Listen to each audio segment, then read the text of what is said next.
Let's talk about normalcy, what it means to be normal, who decides what normal means.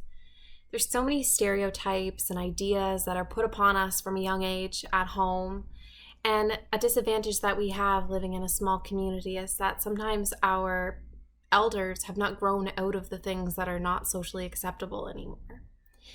In particular, our parents and our grandparents have racist and homophobic behaviors that, when that's expressed at home, it can affect the development of the youth. It can cause the youth to believe that these things are okay.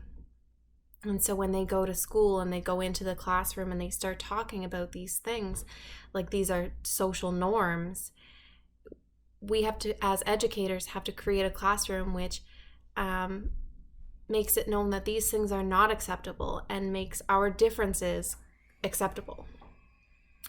One of the things that is pretty common in Newfoundland homes, in particular in rural communities, is the normalization of the word retarded.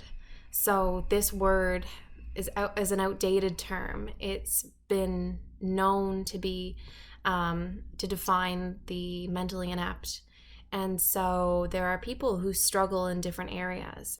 Oxford defines it as an outdated term where people who lack mental advantages. So this term is so commonly used and it's so outdated. And this term, specifically in Newfoundland, students really struggle to break that from our regular vocabulary. And so if that term continues to be used, and the normalization of homophobic behaviors and referring to things as being gay, when that's not what it means anymore.